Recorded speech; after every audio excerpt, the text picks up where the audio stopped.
everyone was calling to bring back our girls. I was one of those. Where is the national movement now to bring back our babies or bring back these girls?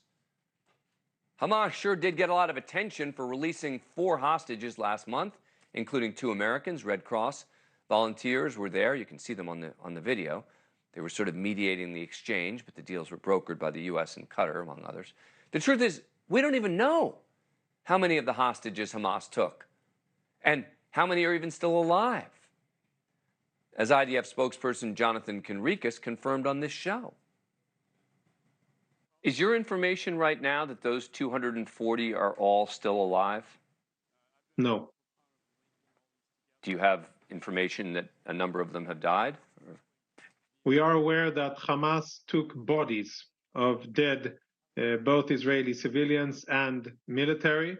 Of course, I cannot elaborate further on it, who and exactly what, but I can say that we are aware that they even went as low as snatching bodies, not only live civilians, women and children, but also bodies of Israelis.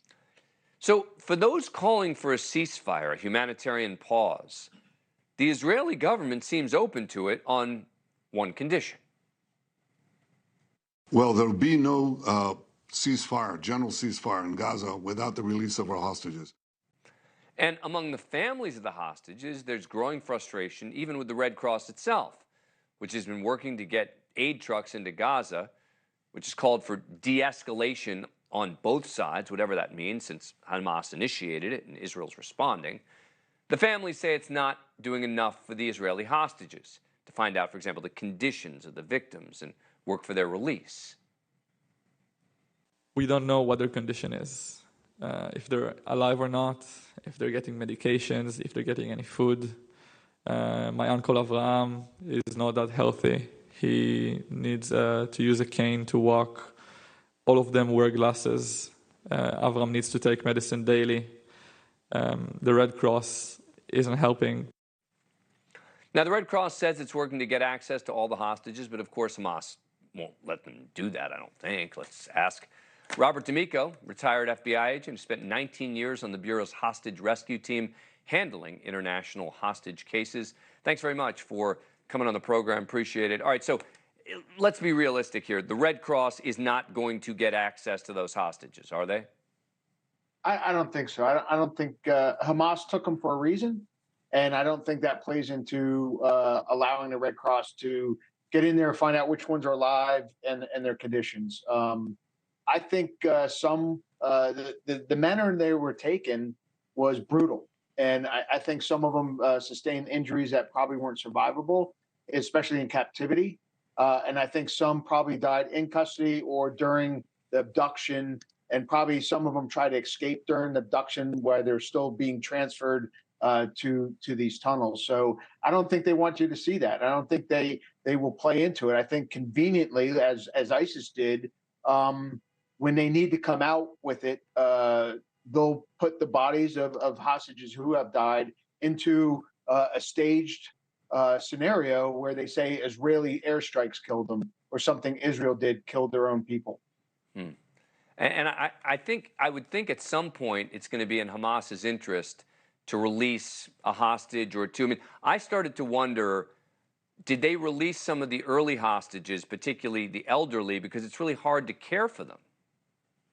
Yeah, I think this the first set were Americans, and I think that was a tip to the American government, since we got Qatar involved, to acquiesce us on releasing Americans. I don't think the second set, they wanted to release just Americans, so they released Israelis, and they conveniently did it to elderly women that were probably difficult to move. One probably needed oxygen. So their humanitarian reasons, I think, were for their own logistics of it was difficult to move them around as they needed to.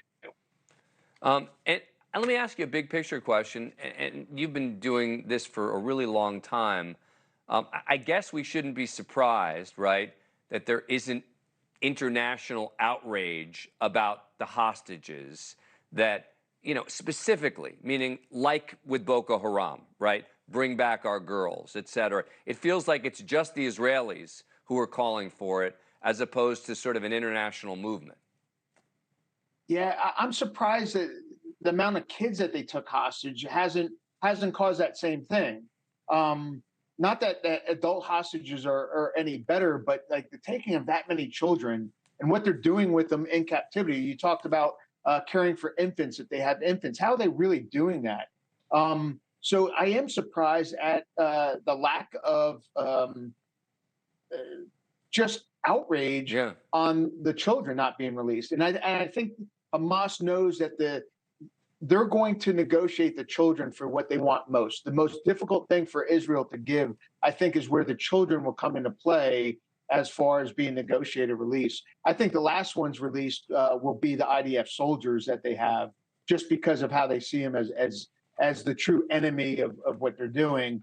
But the children, I think, will be where they come into play, and this is the real thing that they want Israel to do, and the most difficult will be for the kids. Thank you for watching. Go to newsnationnow.com to find News Nation on your cable provider. And don't forget to click the red subscribe button below to get more of News Nation's fact-driven, unbiased coverage.